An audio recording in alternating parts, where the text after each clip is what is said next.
You know, some people out there, when they talk, they fake the funk. You want brutally honest? Well, if you want brutally honest, look no further than CG Ruthless Sports. CG Ruthless. CG Ruthless Sports. CG Ruthless. If you want your sports talks to be brutally honest, come check out CG. CG Ruthless. If you're not watching CG Ruthless, I don't know what to tell you. Representing the Niner Empire. CG Ruthless.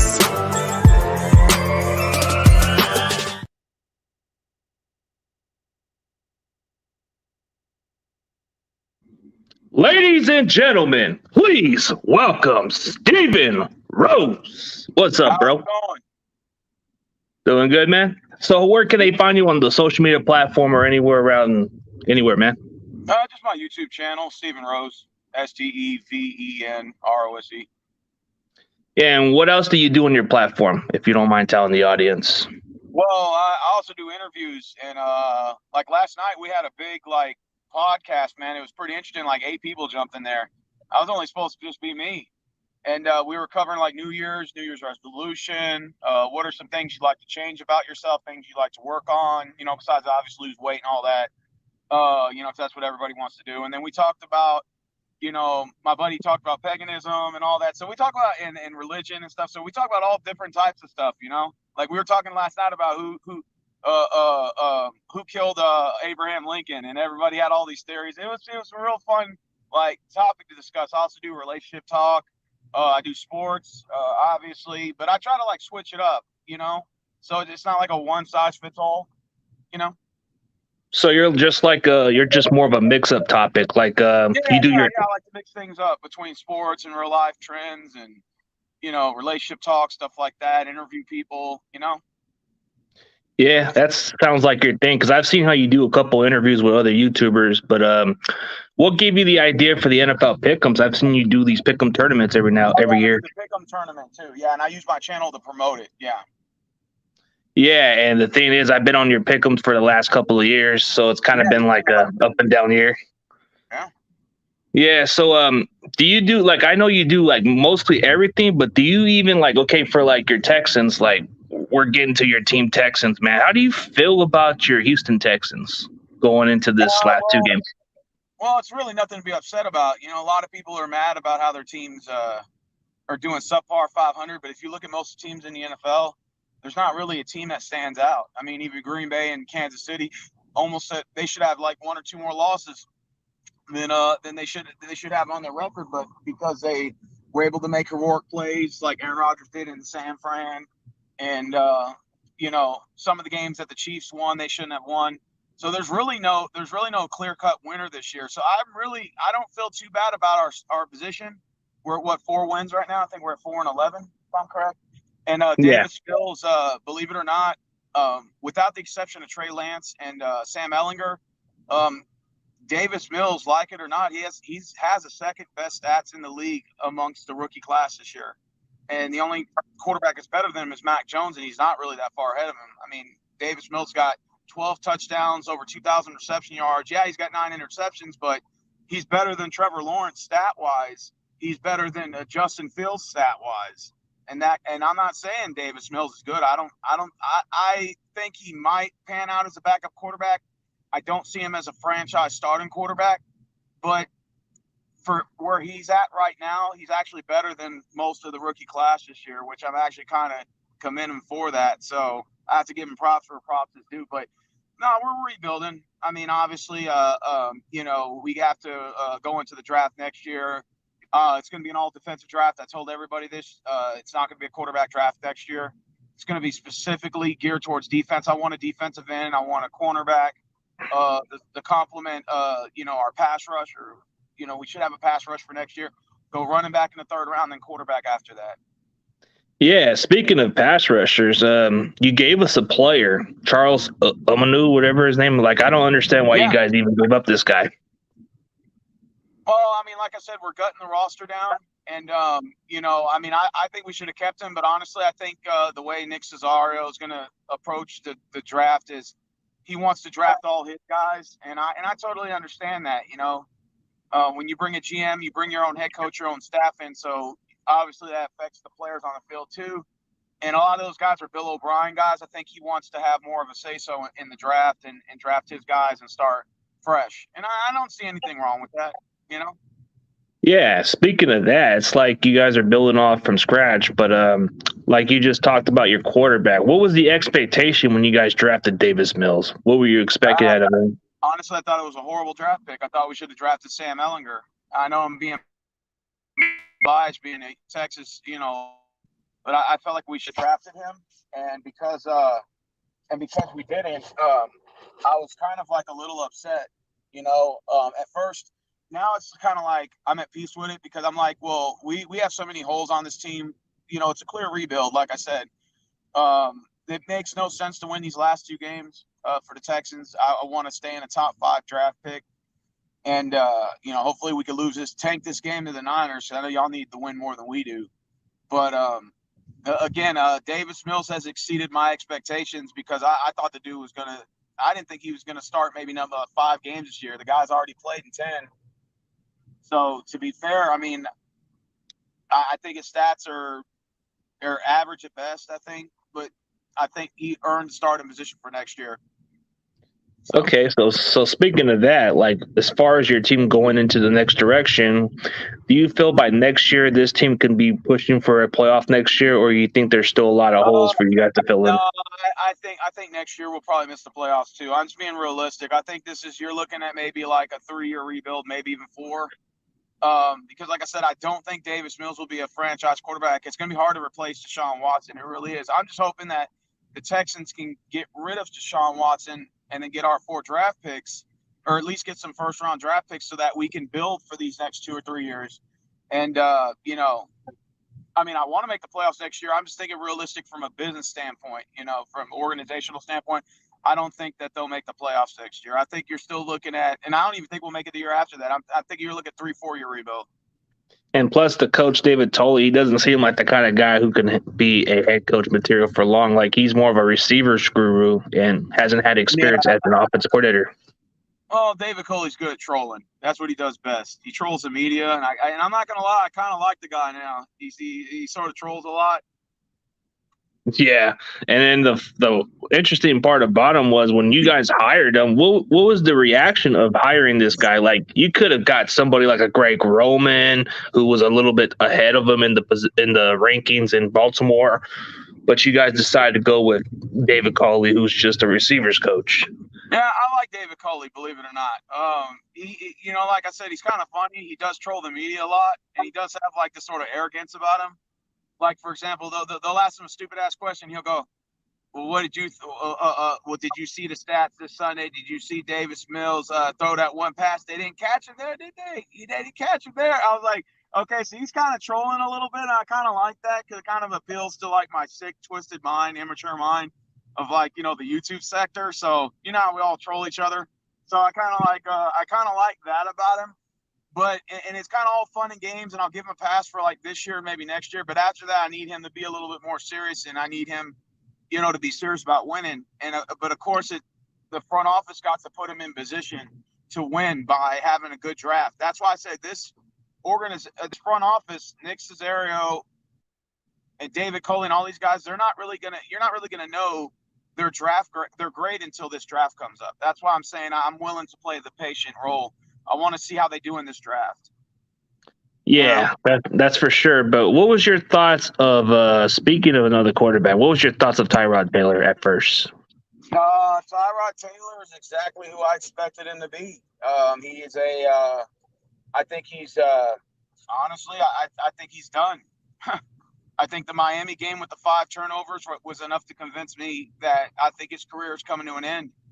I think he'll be a nice third option, like a Troy Smith or something as a third option on your team. But I think the years of 2015 and 2017 are behind him. And I just think it's unfortunate. You know, he can't stay healthy. His style of play is very dangerous. He stays too long in the pocket. He's not really accurate. He can't read a defense. And not only that, but whenever he breaks for a run, he gets maybe 2 yards and he dives head first. It's just his style of play is just so dangerous. And he's gotten hurt this year doing that. And I've already said at the offseason, I said, this is exactly what this guy's going to do. This is what you're going to get from him. And that's exactly what happened. But understandably, I understand we also didn't have any other options at the time because Deshaun Watson was holding us back, which prevented us from going out and getting another quarterback. We did get Jeff Driscoll, but that didn't end up working out. So they just said, okay, we'll just roll with Tyrod because he has the most experience at all these quarterbacks. It's sort of a less of two evil argument. You know, yeah, we know we're not going to get much from him, but he's the best option we have right now. And then Davis Mills, when he does.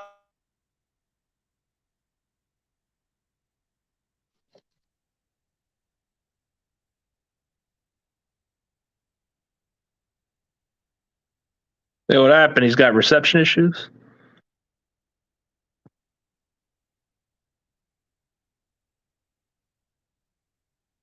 I guess he's getting some reception difficulties, guys, but he'll be back. Yeah, I'm back. What happened? No, you had like little reception issue, and then you can go back. Sorry, I probably had I might have like a dead zone where I drop in certain areas. So if I do, I'm sorry. It's okay.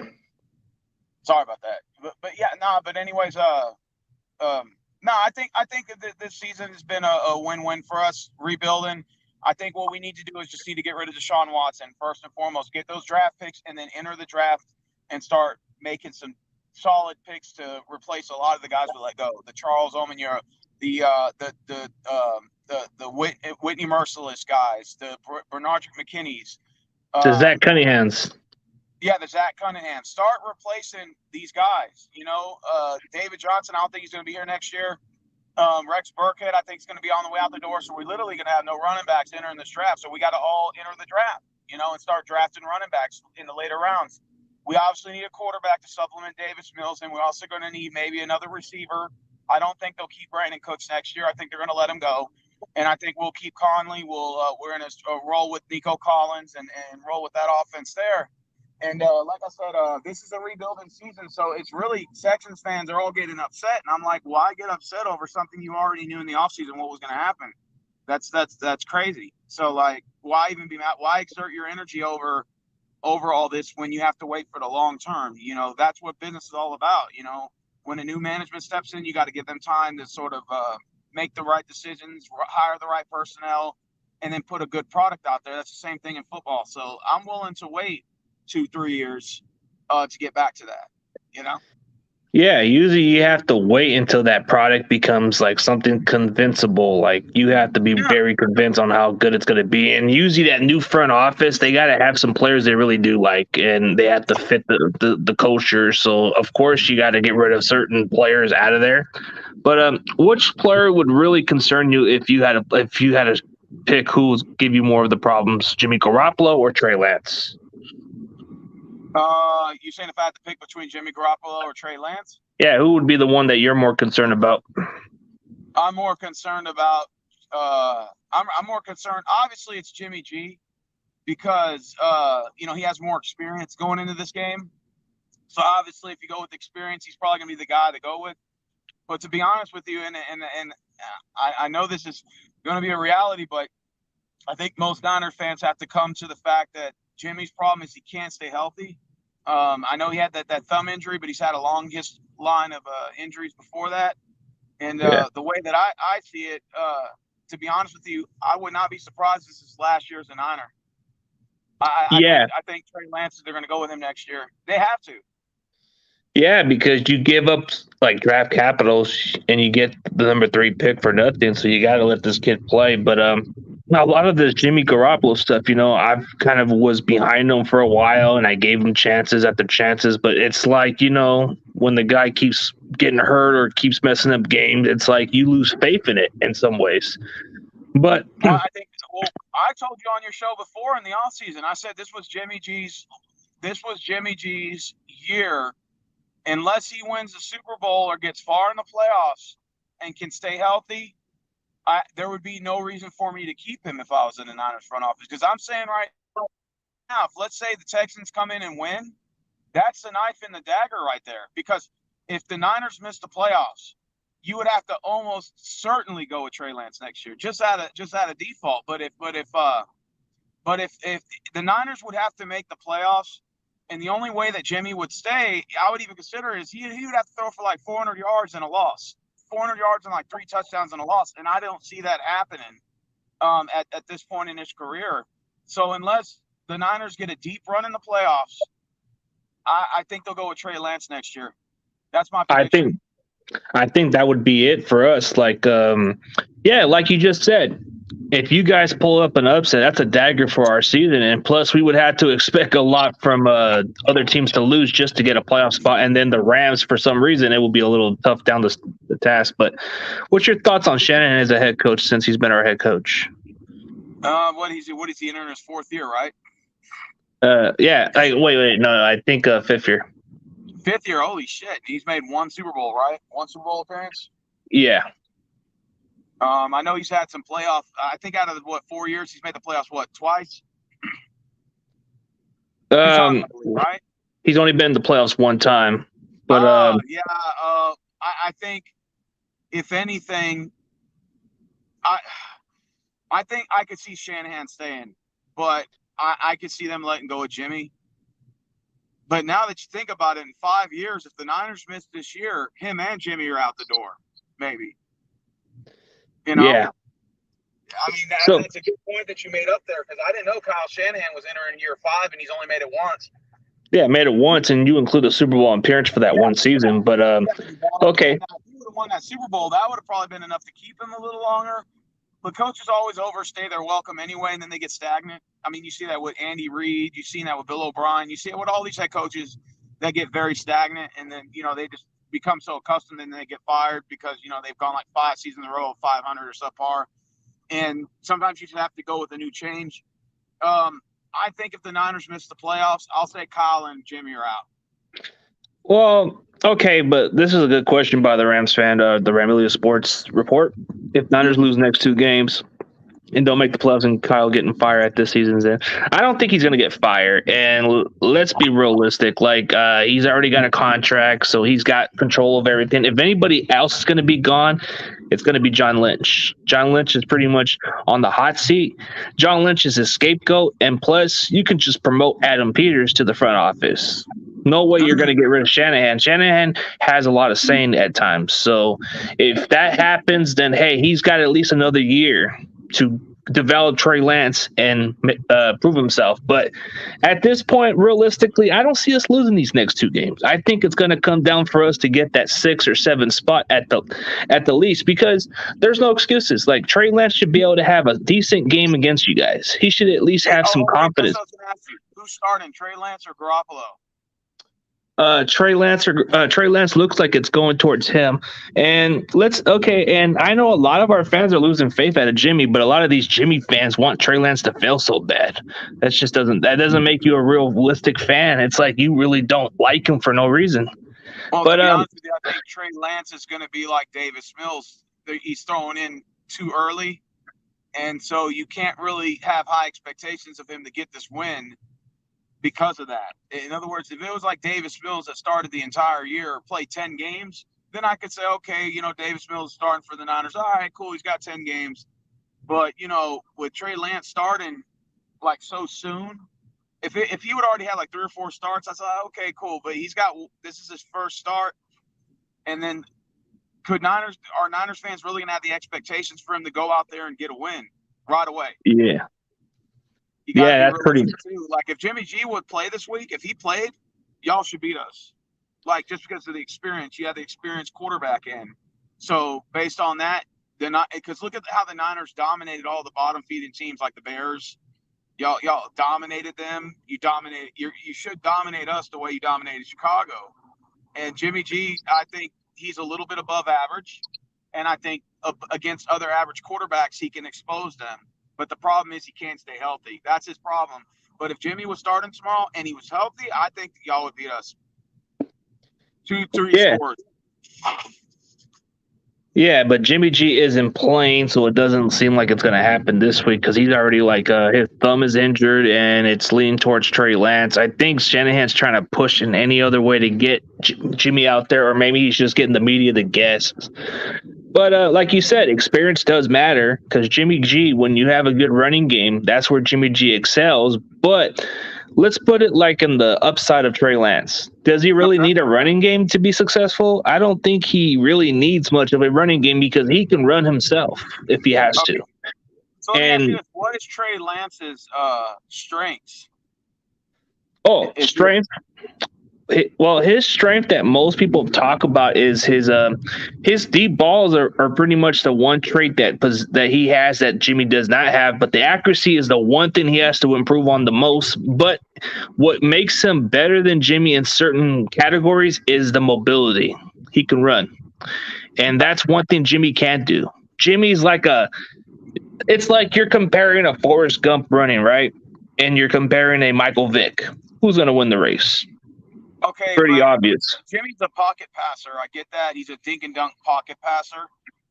But I do think that he can scramble at times. If let's say I've seen him, let's say if the pocket opens up and the D-backs are all in like man coverage, and I've seen Jimmy take off for those 10 yards or 11 yards. So don't get me wrong. He's not like a Peyton Manning who can't run at all. Like the guy can run, but he's more of like a game manager quarterback.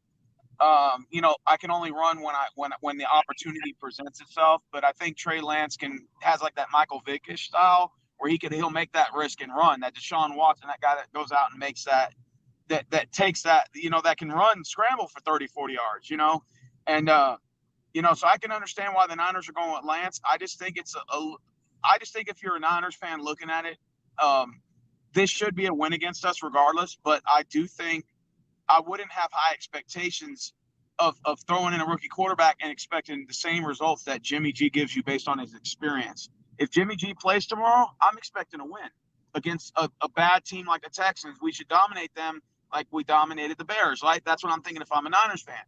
But if we're going with Trey Lance, I'm going to say, well, he's a rookie quarterback. Do I want us to go out and win? Yes. But will I get mad if we lose? No, because he's a rookie quarterback. But this will say something about Jimmy going forward now.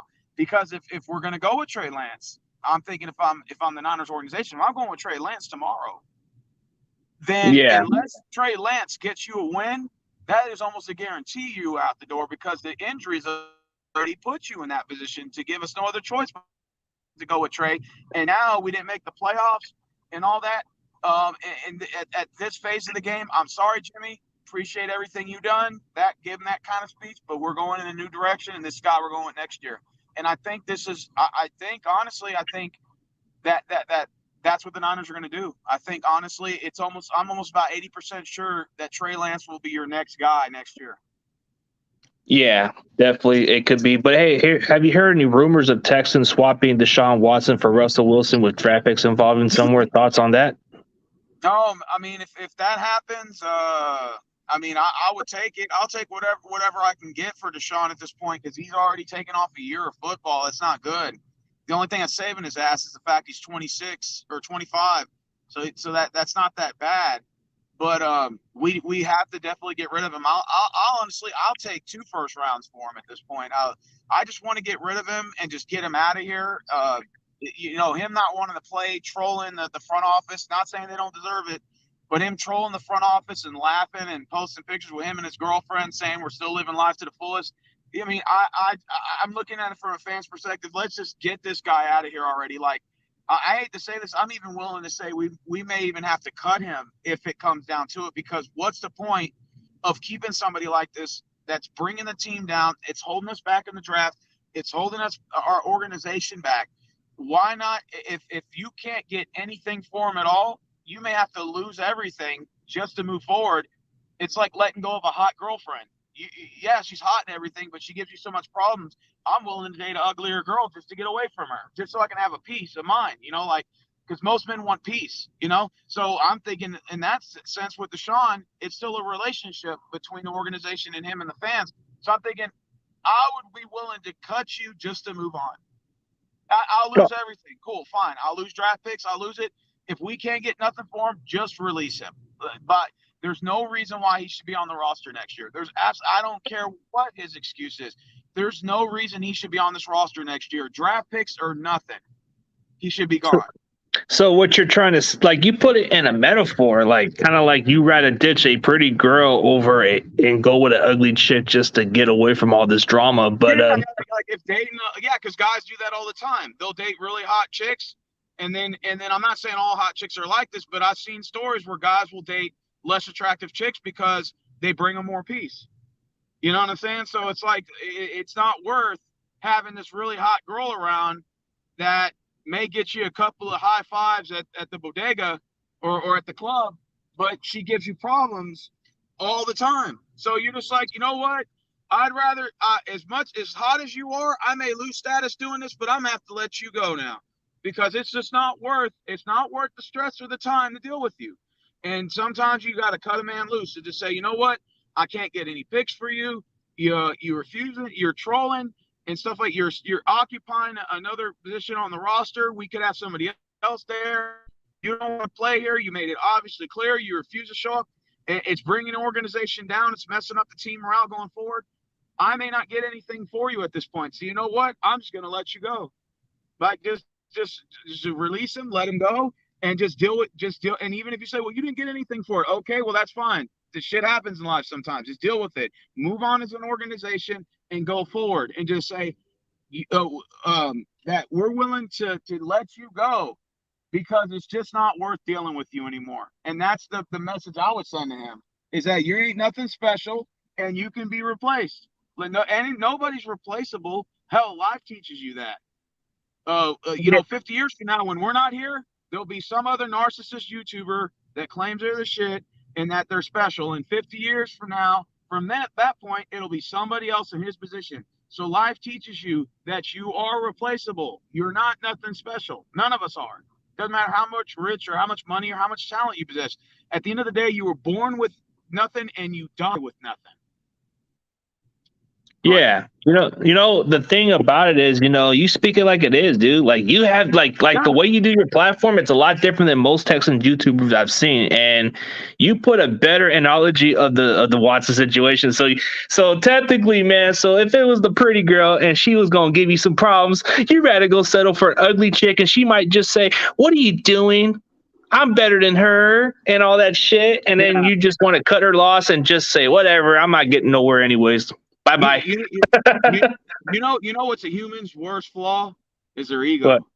Yeah, their ego. It kills it. It really kills it mentally. Deshaun Watson's ego is what could kill his football career if he's not careful. He will sign with another team because there will be another team desperate enough to have him. Hell, I wouldn't even doubt if Jacksonville took a chance and signed him. I wouldn't even be surprised if Jacksonville took that risk. But I look at it like this. Let him be somebody else's problem. I said that about my ex of 4 years when I was with her and the relationship was over and she was giving me so many problems. I said, now you could be somebody else's problem now. Now I'm no longer going to be that guy anymore. So sometimes it's just better to be at peace, to just let someone go than to keep somebody there. And it's just bad. It's just bad. It's just a toxic environment. So just say, you know what, Deshaun, as talented as you are as a quarterback, and as much as I appreciate the wonderful years you've given us, as much as I appreciate you and as much as this hurts, I'm going to have to let you go. Because now at this point, if he's not paying those women off by summer next year, if we can't use you as trade bait, if we can't trade you, if you have absolutely no trade value, then we have to cut you at this point. And I just think it makes more sense that way than a lot of people saying, oh, well, you still got to wait to get draft picks. Why? What's the point? I'd rather just move on. I mean, if I have to start all over, so be it. This could set our organization back even further. So be it. But it's just we can't let one man dictate our organization like that. You see what I'm saying? Problem child organizations, like that's the thing that most people don't want to put up with. And a lot of guys like Deshaun Watson, then you got guys like Terrell Owens, who's got the ego. Antonio Brown's got the ego. Like you got Odell Beckham, another guy with ego issues too. And as soon as they can put up with so much, man, that's where organizations make trade moves or try to clear up their toxic. But like in a lot of perspective ways, I can see where you're coming from. So I think for Deshaun Watson, like in general, he's got the great talent, just hasn't have been on the right mind and hasn't done the right things lately. And for anybody else, like Chardo, I don't think he'll even be fired. I think he'll have another job elsewhere. Like, he's too damn talented. Unless he does some charges to where it leads him to jail, which I don't think it's going to happen. And No, when I is think the he'll pay these women off. That's what I'm hearing. yeah? And then when is the court case is done? That's the interesting part about it. But this is my thing. If he does not settle if this is not resolved by draft, if I'm the Texans, I release him. Because at this point, you're playing games now. Because he sat out a whole year and saying, I refuse to play here. I'm not playing here. You sign me to the Dolphins. You do this, you do that. We came to Miami in the trade deadline and told them, hey, you give us 3 first rounds and a second round pick and a couple players like Parker, and we'll give it to you. And the Dolphins like, no, we're only going to give you a first and a second round. I think, honestly, the Texans should have took it. I think just anything to get rid of this guy and then let him be the Dolphins' problem. I'll look at it like this. If I'm if I'm the GM, I waited out, of course, to the offseason. I approached Deshaun Watson sometime in February, March, whenever just before draft. What's the status on all these women that you raped or whatever, and are you going to pay them off? Because I need to know what I can get for you entering this draft because we need some first rounds in this. And if he's like, well, I can't guarantee you that, I'm like, okay, well, how about this? If it's not solved if it's not resolved by draft time, you will be released. And that's it. You'll be released from your contract. And that's what I would tell him, just flat out. So, okay. So another year. We can't go 2 years of him doing this.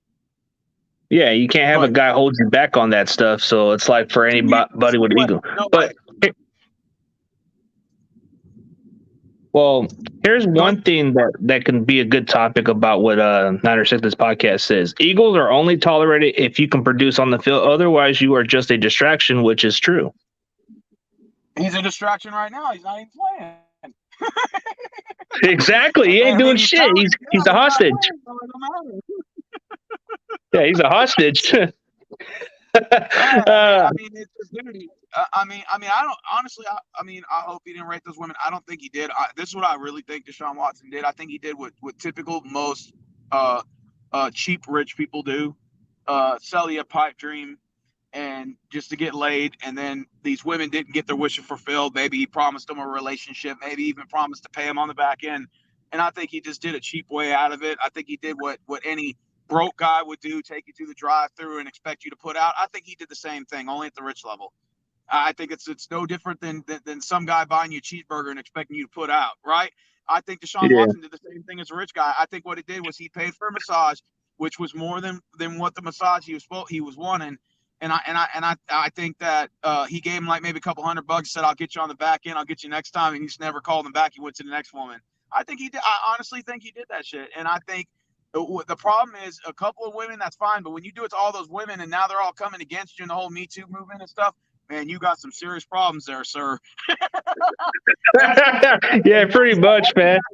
Now you're going to have to pay them, man. You're going to have to pay for all that shit, man.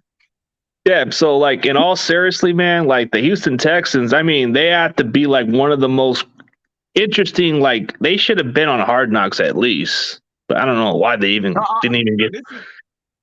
I think honestly with Hard Knocks, I was asked this question before about Hard Knocks. What do you think about Hard Knocks? I think instead of doing one team a year, they should do Hard Knocks for every team and then put a collage video together. So you can see what's going on with every team during that off season. You know, like a reality show. That's what they should do instead of like doing one team. I mean, let's be realistic about Hard Knocks. I just think it's one of the most place where you get exposures and it's a distraction, a lot of stuff. Like, I think Hard Knocks just ruins one team season. Like, have you ever seen a team go further in the playoffs or even make the playoffs? Like, a lot of the percentage is not that good, man. Like, I think the Cowboys were on this year's Hard Knocks, right? So Yeah, I I think believe so. their chances of going to the Super Bowl or even getting further in the playoffs, it's not going to look good because anybody who goes on Hard Knocks, you're not going further, dude. You're giving teams exposures. You're giving teams some better look at what the opponent's going to do. Like if you watch the Cowboys Hard Knocks, what are you watching? A lot of distraction, a lot of toxic, but you're watching a lot of what you're seeing out of those players. And I'm not a big fan of Hard Knocks for whatever reason. I'm just not. I just think it hurts a lot of teams. I don't even really watch any of those reality shows. You got like Basketball Wives of Atlanta, where it's a bunch of like ghetto trash women on there. They're dating these NBA stars. Because let's be honest, NBA basketball players make the worst choices in women. No offense, I don't know why, but they got a show predicated towards ghetto trash women, and they make a show about it, and all the basketball players are married to them. But that's their personal prerogative, I guess. But whatever. But yeah, I'm not really a fan of these reality shows now. A lot of them are woke and all this crap. And who did you vote for and who did you do that? So I try to like stay away from that. I just want to watch football on Sundays, And I think that Sunday is a game the Niners are going to win. But I do understand Trey Lance's first start, right? This is first start, and I think that no second start. Second, okay. How'd he do in the first one? On the first game against Arizona, he did okay. Like he was more effective as a runner, but he did solid. Like he didn't do as great, but he put us close to the game against the Cardinals. We were very close. Okay, so let me ask you this: do you wish the Niners would have pulled the trigger and started Trey sooner? That way, he'd have like 5, 6, 7 games in, or do you think it was right for them to keep Jimmy in this whole time?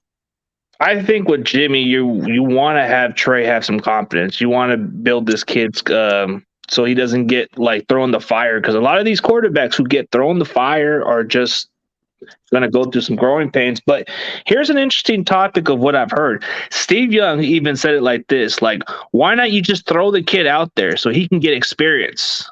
And I agree on certain. I agree with certain extent with Steve Young, but one thing he doesn't understand is like the guys like Patrick Mahomes. Did he start right away? No. Did I mean, there's plenty of quarterbacks who didn't even start right away, but in their second year, they started making leaps. It took Aaron Rodgers until his third year, or at least to be a starter. But I know it's different in today's NFL.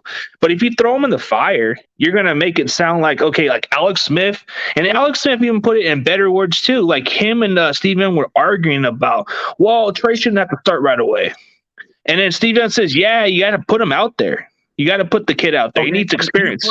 If you put Trey Lance out there, let's say if you started him in week 6 or 7 for the experience, you're basically saying, okay, regardless of the results, even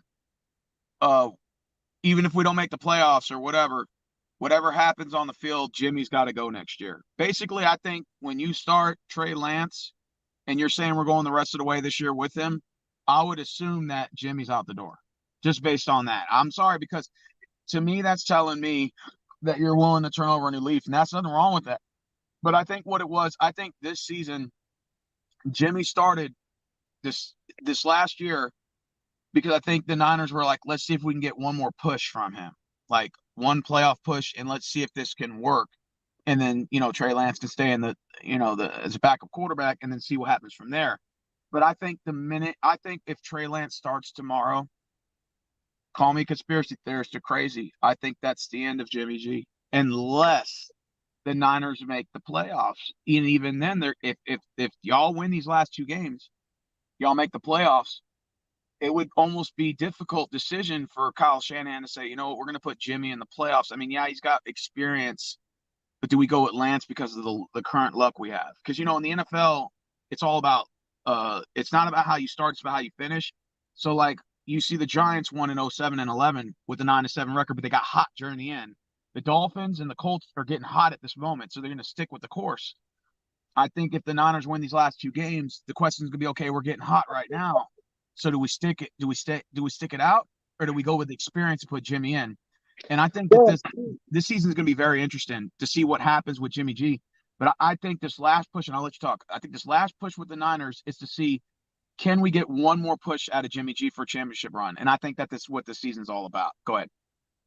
Well, that's what you're saying. Experience does matter, and it does kind of help a lot. But there's a good comparison of what Niner Sickness put. Like Josh Allen looked like crap the first 2 years, and people were calling him a bust, which is kind of like the same way they're treating Trey Lance. But the difference is the expectation of what I expect from Trey Lance is like I expect this guy to get experience, get some playing experience.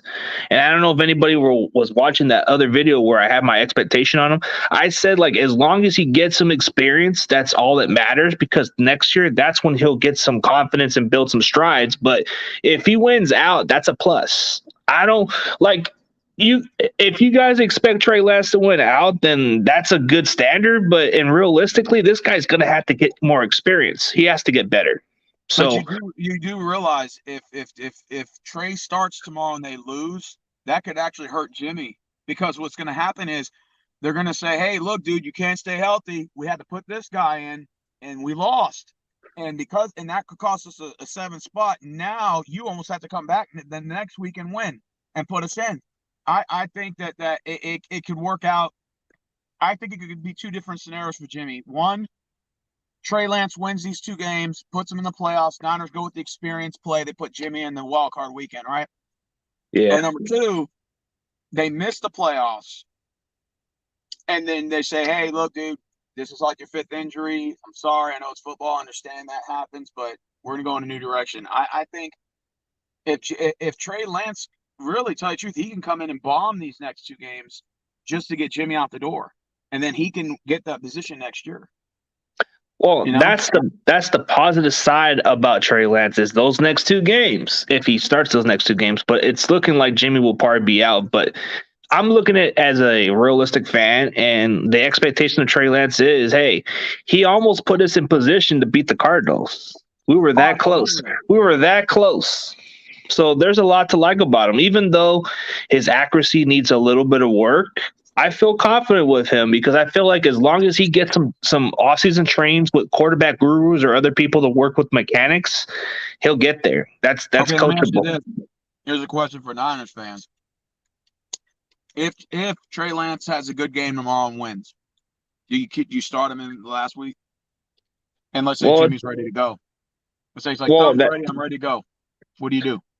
Unless, I would rather just go with Trey Lance at this point if he's winning you the Texan game. But the way Shanahan does it, I think he'll stick with Jimmy. So that's probably the one situation that I might even think of because us fans, if Trey is looking good, then why not just let the kid stick as a starter going forward? Just like the similar situation with Kaepernick and Alex Smith. Alex Smith got injured.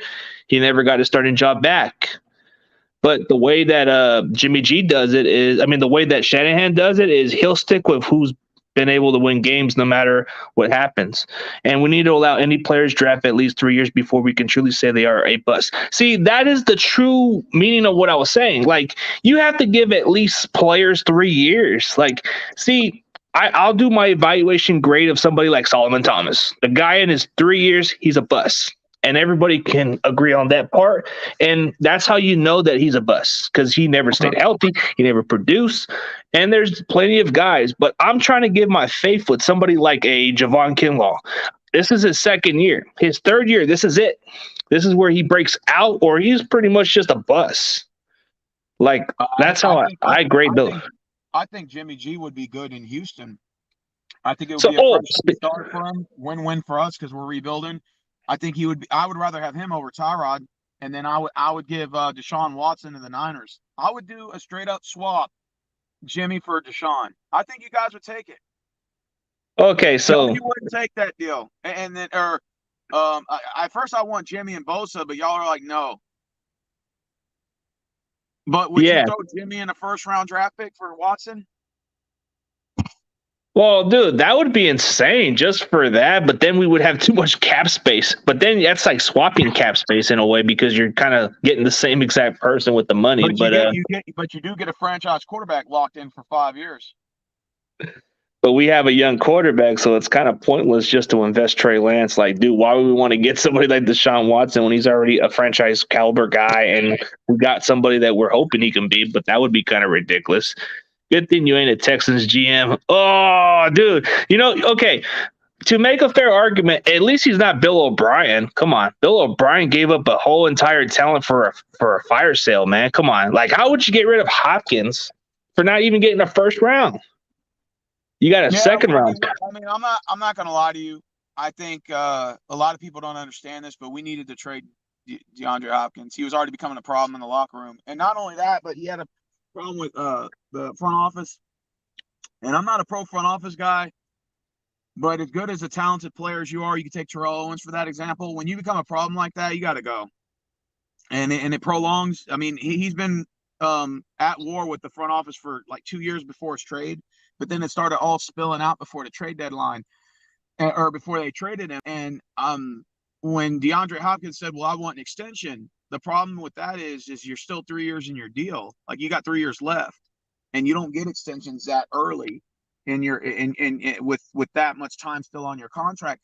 And then number two, Deshaun Watson still didn't get his extension. There's no way you could have paid both of them the type of money and then still and not be over the cap. So you got to make a decision. Do you pay your quarterback or do you pay your receiver? And anybody knows in this league, you'd be foolish not to pay your quarterback.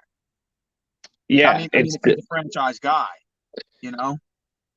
Yeah, that's the one thing is you got to pay your franchise quarterback at any cost. But a better way to build your team is to go through a rookie contract with a younger quarterback like Trey Lance. That's a beneficial for us because we can build around this kid. We can get all the talent for him, and there's no excuses for him. Like as long as we give him some receivers. Like if you're going to talk about a trade value, here's a better trade suggestion for you.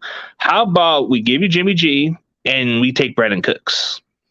There you go. We get a number 3 receiver. We get Debo and Debo, Ayuk, and Brandon Cooks. That would be a scary receiving duel. But even though Cooks has been injury prone, but we've always taken chances with players with upside.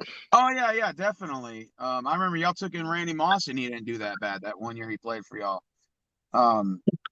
So I mean, then I'm not gonna say y'all. I still think my favorite Niners team of all time is the 2002 Niners. And that's just I play a lot of the old Maddens. And the 02 Niners is a very interesting team. And I think that year y'all lost to the Bucks in that second divisional round. And then the Bucks went on to win Super Bowl that year.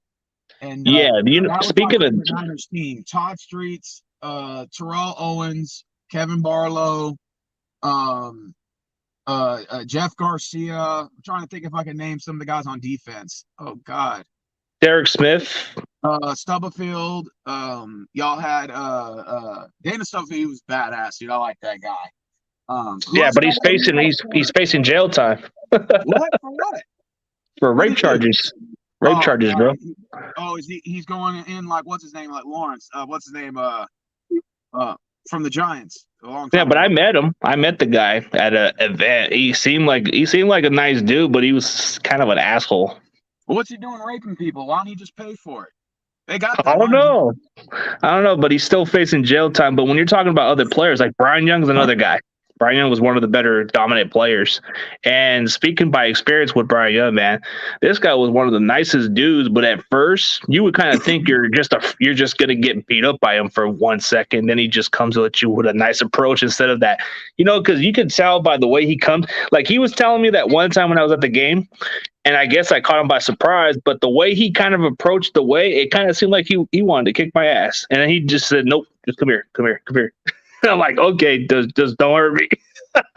Yeah, the Niners 2000. Oh yeah. Then y'all had Garrison Hurst at running back. I think Barlow was what y'all's fullback or halfback. No, he was another running back. But speaking of other guys, you had Jamie Winborn. And then you had Derek Smith. Winborn, Julian Peterson. Remember, I had that guy on my show. Oh, yeah. Who are your corners then? You remember your corners? Corners was Mike Rump. I think Rump was our safety or a rookie corner, but I think and then Ahmad Plummer. Was out there. Yeah, Plummer was one of your corners. Yeah, that's right. I'm trying to remember the other corners, but I knew our safeties between was Tony Parrish. We had Tony Parrish at the safety spot. Yeah. And there was another safety that I mean, but I knew we drafted Mike Rump as a rookie, but he was mostly playing on different positions. I think he was playing corner, but I think he was a backup because he was playing behind another veteran cornerback. And then you had another safety besides Tony Parrish. You had quite a few other. Oh, Ronnie Hurd. I think Ronnie Hurd was another guy we had on our roster. Ronnie Hurd was a safety, number 38. He was an okay player. And then our D tackle, like you said, Stubblefield was there, yeah, but he was gone in 2003 after that. But then we had last year. Okay. He left to Washington, then he went to the Raiders, and that was it. But try to remember the other guys. Oh, Chika Okafor, I don't know how you said his name, but he was he was good too. Yeah, that was another guy we got. And then we had that one guy who became an actor. The one guy from My Name's Earl or some other acting movies where he plays Andre the Giant. I forget his name, but that dude's becoming Hollywood. So he used to be like he was like our backup swing tackle. Yeah, like he was number. Oh, I found a guy that says he's down for an interview, man. A former football player. Which NFL, one? John Kentner. Ooh, that's a good one. He's a journeyman quarterback. Yeah. The other day, man, and I asked him like how much you charge by the hour. He said, "I'll do it for you for free." I said, "Okay." So he's supposed to let me know in a week or so. We're gonna talk football a little bit on my channel. So if you want to come on there, he can be on the podcast too. Yeah, I don't mind. Hey, Sickness is funny. Well, the way he kind of acted, the way he approached to me, Sickness, like he was kind of acting a little nice, but the way he was kind of approaching, he was like saying, like he was a douchebag. No offense, he was an asshole. But he, like a lot of people have good experience with him, but the way he kind of acted towards me, he was like acting like a smart ass on me. And I said, whatever. Let me tell you this though: if the Niners play Cowboys in the first round in Dallas, that's going to be a real big game considering all the historical rivalry of NFC Championship games y'all played against each other in. I you know, as much I like Trey Lance, I would start Jimmy G in that game if he's available because you have to go with experience to match Dak Prescott because that game's going to be about Cowboys are going to put points on the board, Niners got to be able to put points on. I got to go with Jimmy G in that game if the Niners play Dallas in round one. That's just what I would do if I was Kyle Shanahan. Yeah, but yeah, that would be the one thing to go to. Like that would be the question. But I think they're in a playoff gauntlet. And then if the Niners are going to be playing on the road, which looks like they are, and you're going into Dallas, you're going into the Rams, or you're going into possibly Tampa Bay for the first round. Well, I mean, it's possible that could be a scenario. You would be foolish not to put in Jimmy G. You have to go with experience at that point. So yeah. So unless Jimmy G runs a gauntlet and wins the Super Bowl, I wouldn't be surprised if they go with Lance next year. That would be the plan. But yeah, dude, like a lot of this stuff. But you're gonna get John Kidna on your show? That's interesting. Yeah, John Kidna, yeah. He's a cool dude. But like I said, it's gonna take about a week or two. But I think he's like an assistant coordinator or something for the Cowboys. So that'll be interesting. Yeah. He's on the Cowboys coaching staff. So that would be kind of somebody I could definitely interview at some point. Like I like to expand my channel into like more than sports category. Like I know I do 49ers content and NFC West. Do whatever works. Whatever works for your channel. Yeah, and I was in contacts with a few wrestlers, like Buff Bagwell. He made a phone. I guess I was contacting one of his agents, and his agents was able to give me his phone number. I called him, and then it took him until like an hour later or two to reach back, and he told me, "Oh yeah, we could definitely just give me a time and schedule, but hey, I have to charge for the fee because the podcast and all that stuff. Hey, but hey, it's gonna be for you, brother." Or something like that. He was talking like kind of like that. Like I don't know if you ever seen his interviews, but everybody talks about how he's a good storyteller and he's kind of a drunk. But that dude's good. That dude's worth comedy. He was talking shit about Stone Cold Steve Austin. He was like, "I'm on the same level as he was," and he knows it. He needs to admit it. Damn it. Yeah, but I'm thinking about just getting him on the show. I'm thinking about getting him on the show because of the stuff he says, dude. I don't give a shit if he gets edgy on shit. He's like, Vince didn't want to bring me in because he knew I was better than The Rock and Austin. Like, yeah, it's got no, but that guy's worth to bring in. Plus, I'm pretty sure a lot of, but then I got Nick Dinsmore in contact also. When I guess he gave me his email address and he's gotten back with me. But yeah, Hey, Florida let me ask you a question. I know it's off topic, but with the Niners, what college football teams are big in the Bay Area up there? Is it just San Jose State?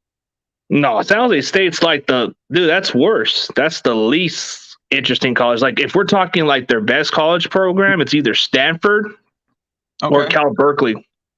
or Cal Dude, Berkeley? Okay, dude, San okay. Jose State is so terrible, bro. You might as well consider Fresno State better, bro. Well, the reason why it's crazy because like when you think of college football in California, I know it's sort of off topic, but in the same topic as football. When you look at the bottom, or at the bottom of or California, you got the California Golden Bears, you got USC Trojans are really big in Cal. Stanford. Yeah, Stanford, and you got a whole bunch of like teams in the south part of California that are really big on college football. But Yeah. when you go to the north, it's very limited. I mean, you got your Niners, you got your Raiders, NFL. I'm not saying that. You got your Sacramento Kings, but for basketball. But I'm just saying for college, I don't really see. San Diego State is a very popular football. Is very popular in Southern California. When I was there, I saw a bunch of San Diego State like merchandise along with USC and all like the areas down there. California Golden Bears. And I was like, okay, that's cool. And then so I'm like, what about Northern Cal? They're like, oh, well, San Jose State's a big thing up there. I'm like, oh, okay. I didn't think Nah, nothing of I it. mean, probably like Like, probably like in certain areas, but you don't see it around here, dude. Like all you see is a Fresno State store all around this area. oh, Fresno State is huge, man. They did really good this year. That's what I'm saying. Like if you had a debate which is the better college between San Jose State and Fresno State, well, Fresno State has better products, and plus a lot of people they even go from other distance just to go watch the team. And US Trojan is a more popular program, of course, but a lot of people have always asked me like, why you don't even follow these other California teams? Dude, I grew up from the South before, and a lot of my family did like Oklahoma, so of course Yeah, I I know go with them. USC is Rick's telling me he's from California, and USC is the most popular college football team. I'm not saying that, Rick. That's not true. He's watching on Facebook, by the way. But I'm not saying that's not true. But like to me, if you were to ask me what California teams do you enjoy watching? Well, there's only three: Fresno State, San Diego State, and the California Golden Bears. Is that who he enjoys watching? Yeah, I enjoy watching California Golden Bears football because late at night, California, like all the Pacific teams are playing late. So you'll have like California at Nevada. You'll have like San Diego State at San Jose State or something, like a rivalry game. And those games always start late on Central Time, like 9, 10 at night. So I'm up till like 1 a.m. watching Pacific game times, you know? The one team, the thing that people look forward to is either they like watching UFC because of the way that they're popular. It's Oh, like, yeah, the colors and everything. Reggie Bush went there. I think Matt Leinart went there. That was an but infamous Rose Bowl game. but if you're Uh, talking popularity of basketball, college basketball, Barkley, it's always UCLA. yeah, Matt Barkley went there. I think what's his name for the Jets went there. He used to play back in '09. Mark Sanchez, Yeah, Sanchez. butt Yeah, fumble. yeah. He played for the Trojans. I remember Pete Carroll was pissed at him because he went to the NFL. He thought he went too early. So like when he announced his junior year, I'm going to the NFL. Pete Carroll like stormed off. He was so pissed. But then it ended up working out because Sanchez went to 2 AFC Championship games his first year, and when he debuted his first game, he played us in our house and beat us 21-7.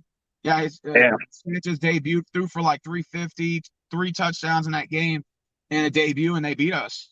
Opening game. I was there at the game. that's kind of interesting right there. With my dad, yeah, my dad took me right after school too, or right on that Sunday too. I had school the next day, but my dad took me to the game, and we debuted against the weird thing about the Jets fans are I like the Jets fans. I just love that slogan where they go JEGS Jets Jets Jets Jets Jets, and they grab their little towels and stuff. Hey, Sickness is even putting you in your place, man. He's saying, did he say San Jose State? The Bulldogs are even better. Okay, well, like I said, like when I went to Southern Cal, I never went to the Bay Area up north, but when I was in Southern Cal and I was like in Long Beach and I was outside LA and I was in LA downtown and I went to San Diego. Well, obviously, like San Diego State's real big there. But like I Hmm. said, California Golden Bears. That's all. Not the California Golden Bears merchandise. I don't know where they play at, but where does California Golden Bears play? Berkeley. Okay, but they're very popular in Southern Cal. I don't know. It's weird, but and then of course USC stuff everywhere. Nothing but USC stuff. Yeah, T-shirt, jerseys, keychains, lanyards, everything. So yeah, and USC then is popular. yeah, and then around Fresno, of course, it's bigger. Like when it comes down to Bulldogs, they have their own store. They have a couple stores, or at least a few stores down there. But there's been a Mhm. lot of people in the Central Valley who just go there. But yeah, you look at the difference. But like yeah, dude, that's a lot of popular culture. But in Texas, of course, you guys have your popular with Texas Longhorns, of course. Texas Longhorn is like the more popular one, I think, right? Don't you agree when it comes to college football? You guys are all into the Longhorns more. Oh yeah, UT is everything in the Dallas area, San Antonio area, and Houston. Now it's U of H Cougars is a popular, very popular here in Also, it's Houston. like your Fresno State Bulldogs, yeah. And then you got UTEP, which is El Paso, and then Yeah, Texas, which is San Antonio, is like Texas UTSA State. is popular in San Antonio. UTSA. Yeah, a Yeah. lot of those cultures. Yeah, a lot of like speaking of like popular cultures, like yeah, but a lot of UTEP people is have their own, popular in El Paso. That's because they're from El Paso. and they're called the University of Texas El miners. Paso. That's what UTEP stands for. Yeah. Yeah, and they're miners and Yeah, all yeah, that yeah, stuff. yeah. They got a nice logo and everything. I can't wait till they institute a real college playoff. They're supposed to do the top 12. I'm looking forward to that. Yeah. So speaking of the college playoffs, man, what was your reaction when Michigan just got beat by freaking Georgia? I expected that, and also, like it kind of angers me that it's Georgia and Bama again in the championship round.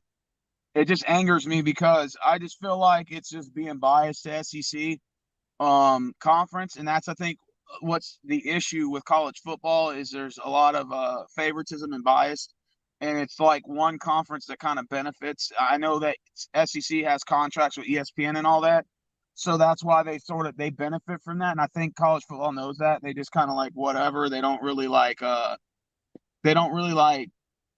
if I'm trying to figure out the word I'm trying to use for it. They don't really like care. It seems like to me, and that's why I just feel like okay, well, until we have a college playoff, you're not. That's going to include all non GCS 5 and all GS 5 conferences or Power 5 conferences.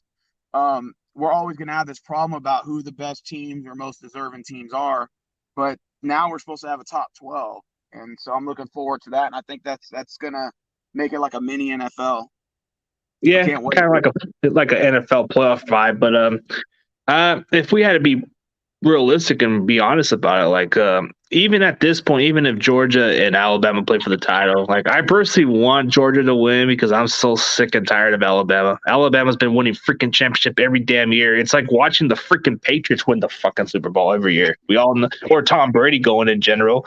It gets boring. I Like think nobody cares. Bama's about to win their 7th title. They're going to That's what steamroll I'm through saying. Georgia, and I hate Bama with a passion, but I hate Georgia too. And I see them winning again. I think Nick Saban's going to get what ring number 7. Yeah, that's the downside of it. Like Georgia may have like a great year, but a lot of these Georgia Bulldogs, they haven't won. Like they're kind of excited about this bowl game. They're excited that they haven't won a championship since 1980. So it's like it's a long time, and you get a lot of these Alabama fans, bro. They're used to winning championships. Before Nick Saban, they were just the bottom barrel of the conference at one point. Like that's what it was. But now Nick Saban, he's just built a dynasty in the college football.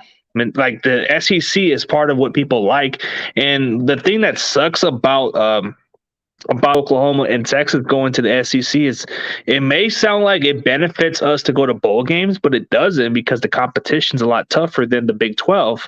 Like, how do you feel as a Texas Longhorn? Like, man, are we gonna really go to Yeah, we missed the? our first bowl game in like I think since like 1960 something or 1980 something. They said. So we had this our and honestly, it doesn't even matter. Like they asked us if we wanted to replace A&M or a couple other schools in their bowl games because they canceled, and we're like, nah. Like our head coach is like, no, because it makes no point. Because it's like saying, like if you miss, like if one team exits out of a bowl game, but you find a replacement, then like what does that mean for how you select teams to make bowl games? Like to me, then that just undermines the actual bowl game. Like what is the purpose of it? It does. And tell you the truth. mark my words, I won't be surprised if they actually start players start opting out of the playoff games because they're going to want money. Yeah, and they're And gonna want yeah, their draft stock to I can move up. see that. I can see that happening because you got players opting out of bowl games now, meaningless bowl games. So what makes you think they're not going to opt out of playoff games when they have to play at 3 or 4 games extra and they're not getting paid for it? They're going to say their agents are going to say, "What's the point of tearing your ACL in the first round when you can sit out and you can sit out and of that game and and make millions in the NFL. Why risk it?"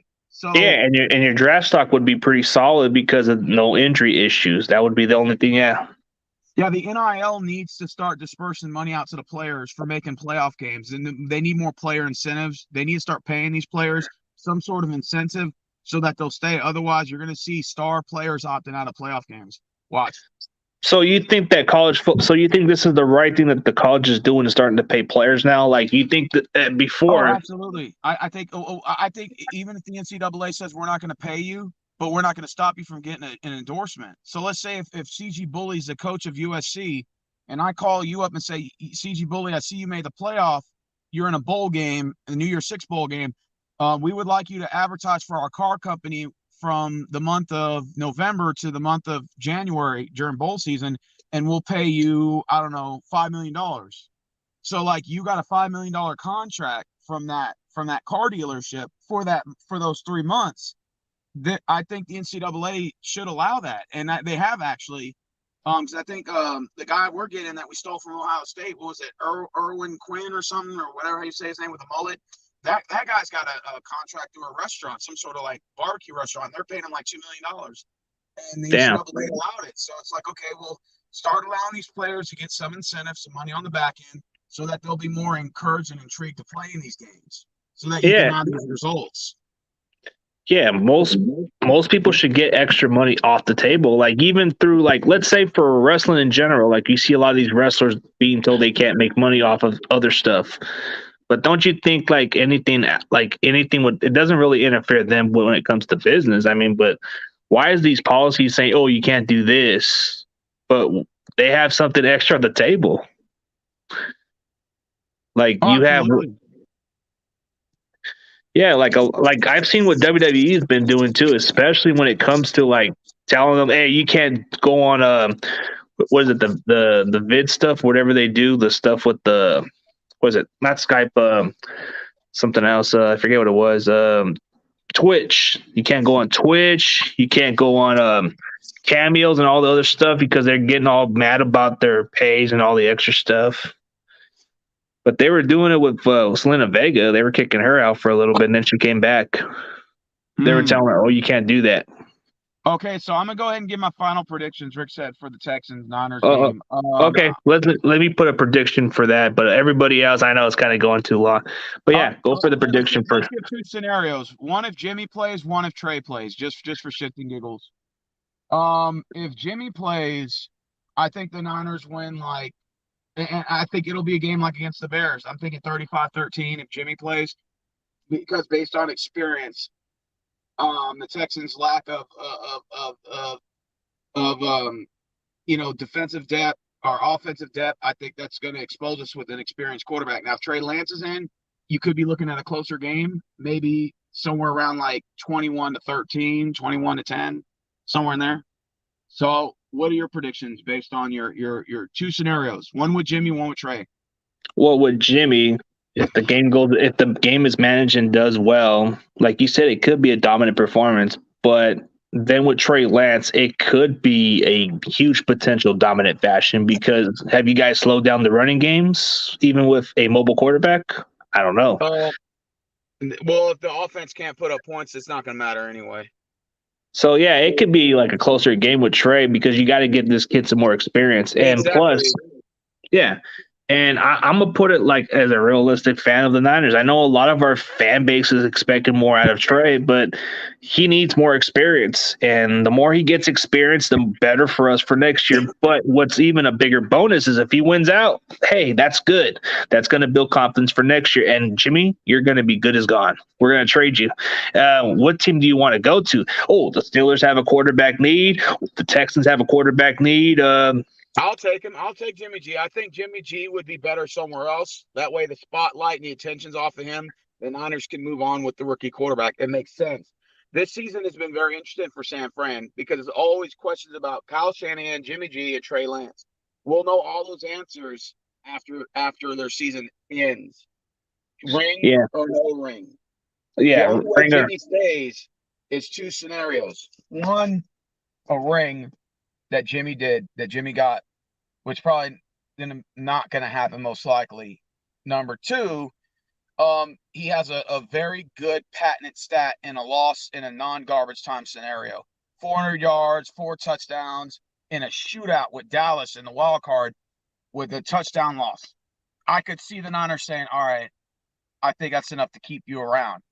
But then that may only last for a little bit of next year because I guarantee you the Niners start off slow.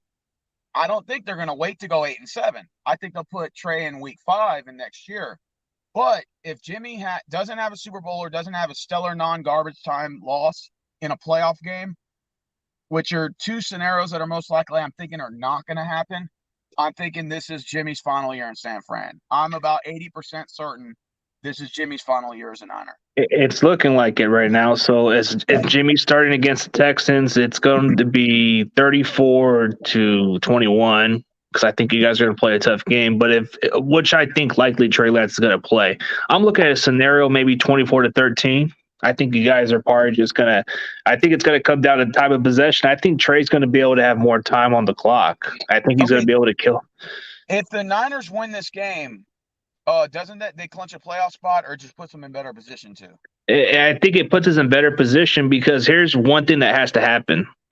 Like the Saints have to lose to the Panthers. If the Saints lose to the Panthers, that's going to put us in the playoffs. But there's two different scenarios. Like if it comes to a tie or something, it has to come down with these. I was looking at this one. I was looking at one of these. But more than likely, it would put us in better spot. But I think with the Saints loss, it clinches us right away. So that's one of the case scenarios. Like if we win, we're in the hot seat. The driver's seat. Driver's seat means we'll get in pretty sure. But pretty sure everybody has their predictions and all that stuff. But I know Niners should win this game regardless. But if Trey Lance wins, it could be a trap game too. If you're starting a rookie quarterback, it's a trap. It could be, but most likely Niners win regardless. Yeah, I think what makes it a trap game is you guys have nothing more to lose at this point. You guys are playing. Nothing for us to gain to win this game, unless you just want to play spoiler. But for what? Like it doesn't mean anything for us to win this game. Like I want us to lose because I want us to remain in the top 5 draft pick. I'm not a guy for tanking, but this year I'm making an exception because of all the shit that's going on with our organization. So I just want to lose out these next 2 games. I'll take a 4-12 or 4-13 record, and then just go into the draft. And I'm thinking for next year, like these 2 games, what Davis Mills does is irrelevant.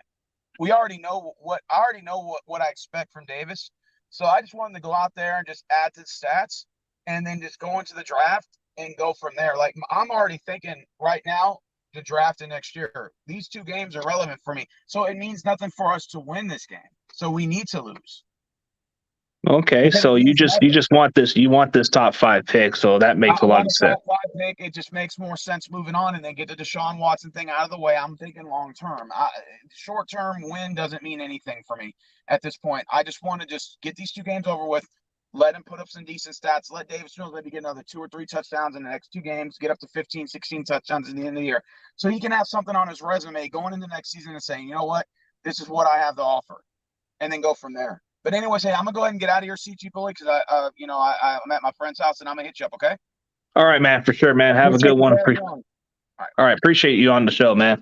All right, guys. Steven Rose has left the building. I definitely appreciate him on the show, but definitely go check out his channel. He does a lot of mixed content, and he is a wrestling content guy too, and he does a little mix of everything else. And I will definitely end the stream. As always, CG Ruthless Sports is out, and you already know.